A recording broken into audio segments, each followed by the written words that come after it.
1966, Mao Zedong, God in his own nation, scourge of the United States, and a symbol of revolution in the world.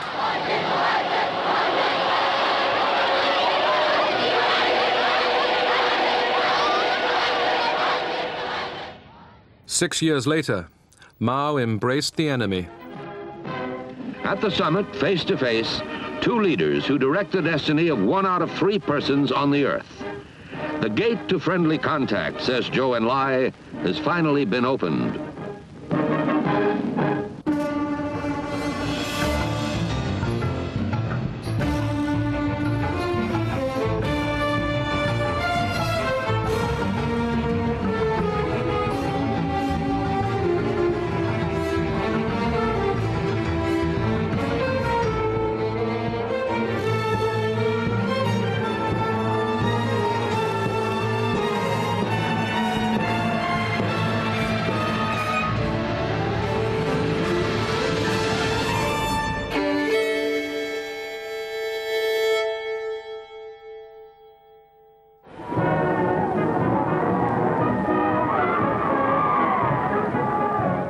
In 1949, revolution in China. The People's Liberation Army were welcomed as heroes in Beijing. Led by Mao Zedong, the communists had triumphed in a civil war against the nationalists. Soviet support had been unreliable. The Chinese felt they'd managed it alone.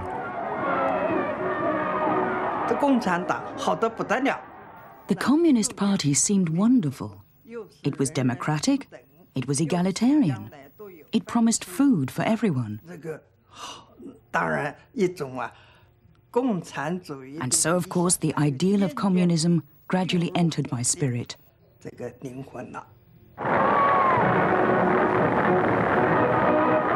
The Americans were devastated to lose China, their best friend in Asia. Oh, we felt that they had betrayed all of our high hopes and our expectations of them.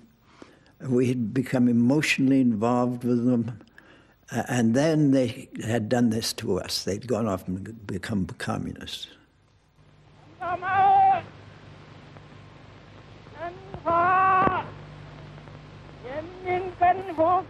On October 1st, Mao Zedong told the crowd in Tiananmen Square that a new China was born.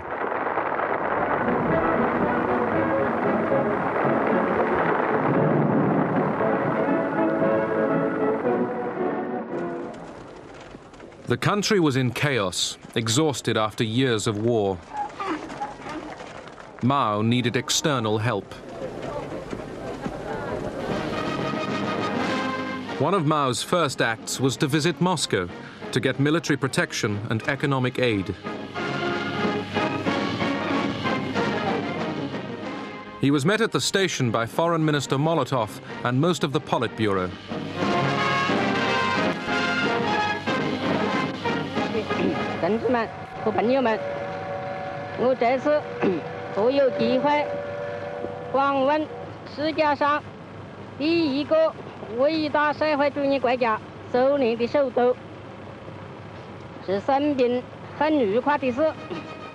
Mao then went to the Kremlin to meet Stalin.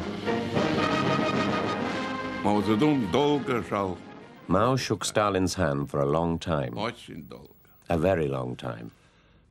Stalin came out to greet him quite slowly. He knew how to play the role of statesman. Stalin was a wonderful actor, and he didn't rush like Mao did. He wasn't afraid of Stalin. He wasn't particularly suspicious of him either.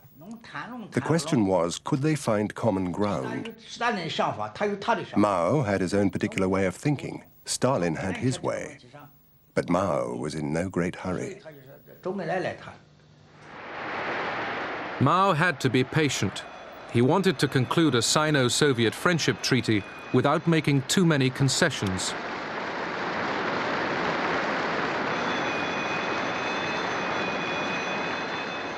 But Stalin, as wary of Mao as Mao was of him, was in no hurry either.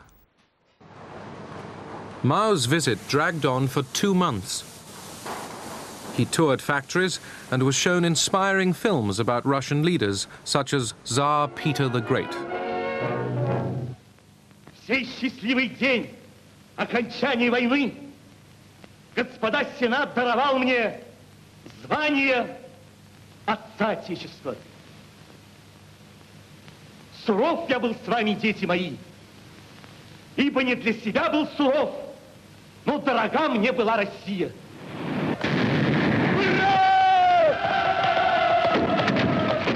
Mao wanted to see the sea. He had never seen a real sea. And Stalin said, of course, surely. Outside Leningrad, we have the Gulf of Finland. That's like a sea. Here's a train for you and a guide. Go, enjoy it. In February 1950, the Chinese and the Soviets signed a mutual defense treaty. The treaty also guaranteed aid for China. At that time, there was the attitude everywhere that Moscow and the Chinese communists were tightly linked, hand in hand. This was perceived by many to be part of a worldwide conspiracy, and hence was somewhat frightening. But to Mao, China always came first. Mao said a treaty can be signed for 10, 20, or 50 years. It doesn't matter. But it must not tie our hands. Mao gratefully accepted the help of Soviet experts in rebuilding Chinese industry.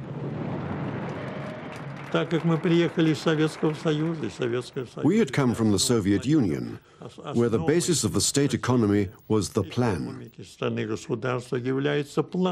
So we explained to our Chinese comrades that the plan was the absolute basis of everything. The development of the country, the economy, and not only the economy, but of other branches of knowledge.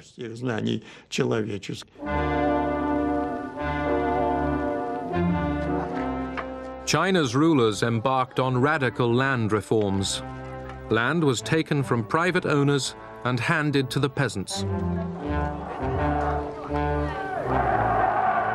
The former landowners were denounced and humiliated.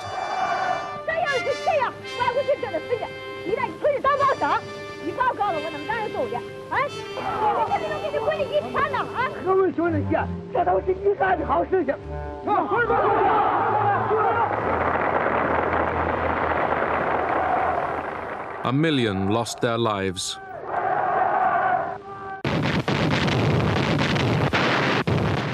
In June 1950, North Korea, with Soviet and Chinese backing, attacked South Korea.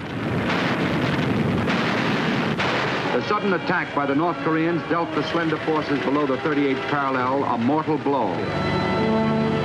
The prompt arrival on the scene of U.S. soldiers gave Marshal Stalin and his cold-eyed strategists a rude shock. Forces under United Nations command pushed the invaders back to the Chinese border. China feared an attack on its own territory. The main enemy was America. At that time, all the propaganda was directed against America. The proletariat of the whole world must unite to get rid of the capitalists. America was a capitalist country, and so it had to be got rid of. Under the banner, Help Korea, Down with US Imperialism, more than 1 million Chinese troops would cross the border into Korea.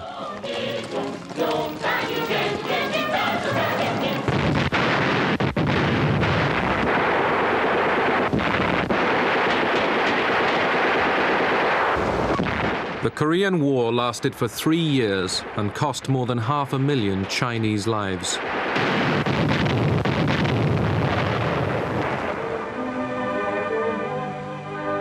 In China, cinema audiences watched films of bumper harvests and new industrial records.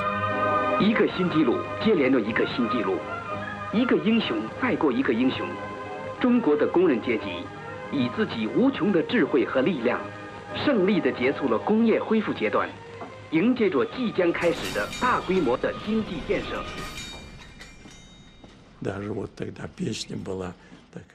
There was a song we used to sing at the time. It was called Moscow, Peking. People sang it in Russia and in China. It went, Russians and Chinese are brothers forever. Comrade Stalin stressed to me, you, Arkhipov, and your team should always remember that.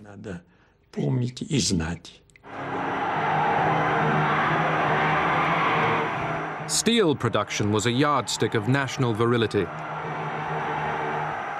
The success of the first three-year plan was celebrated. But although exhilarating, Soviet aid had to be paid for. We Chinese were